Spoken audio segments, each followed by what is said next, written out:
बहुत सारे लोग ये प्रश्न करते हैं कि आश्रमों में अक्सर ऐसा देखा जाता है कि स्त्रियां लंबे समय तक वहां पर आश्रमों में रहने के बाद फिर उन्हीं बाबाओं के ऊपर मुकदमा कर देती हैं, जेल में जाते हैं।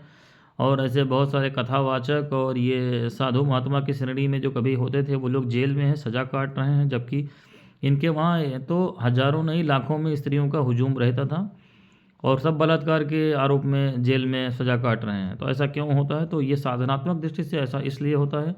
कि मैंने बताया था कि भारतीय तंत्र विद्या जो है वो स्त्री और पुरुष को लेकर के बनी हुई है बड़ी साधनाओं के लिए, लेकिन उसमें प्राथमिक आवश्यकता क्या है कि कोई स्त्री जो है अगर तंत्र साधना में हिस्सा लेती है तो वो एक तरीके से उसको दीक्षा दी जाती है भैरवी की, यानी वो जो है उसको स्वीकार करती है अपनी इच्छा से कि हाँ हम तंत्र साधना इसमें करेंगे, सहयोगी बनेंगे, भैरवी बनेंगे। और जो उसकी जो पंचमकार की प्रक्रिया है जिसमें संभोग भी शामिल है वो स्वेच्छा से करती है। तब तो उस साधना में कोई समस्या नहीं है, क्योंकि उसमें जिन शक्तियों का आवाहन किया जाता है फिर वो ईश्वरीय शक्तियाँ उसके शरीर में आती हैं, भैरवी इत्यादि शक्तियाँ। लेकिन अगर किसी स्त्री को धोखे से, जैसे आश्रमों में, इन आश्रमों में होता है क्योंकि उन मूर्खों को पूरा विधान पता नहीं होता, उस स्त्री को धोखे से उसके शरीर का प्रयोग करते हैं, पूजा पाठ के नाम पे, झाड़ फूक के नाम पे, बैठा करके भक्ति के नाम पे शिष्य बना के और ऐसा बकवास करके कि अपना सब कुछ समर्पण कर दो गुरु को, तो उसमें पैशाचिक शक्तियाँ आ जाती हैं उस स्त्री के ऊपर। क्योंकि अगर मंत्रों का प्रयोग किया गया और किसी स्त्री के साथ बेवकूफ़ बना करके यौन संबंध बनाया गया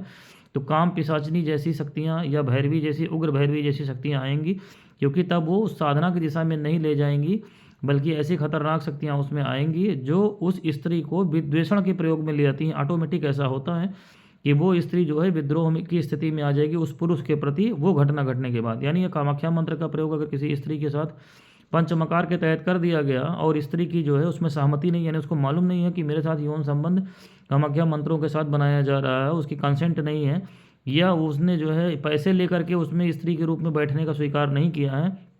तो जो भी शक्तियाँ आएंगी सब उग्र शक्तियाँ आ जाएंगी, आसुरी शक्तियाँ आ जाएंगी और वही शक्तियाँ उसी स्त्री को विद्रोही बना देंगी उस साधक के प्रति। तो ऐसे ही होता है, ये सब मूर्खता में स्त्रियों का प्रयोग करते हैं बिना उनको बताए कि तुम्हारा साधना में प्रयोग कर रहे हैं, और वो सब चीज़ें उनको आकर के बर्बाद कर देती हैं। हरिओम।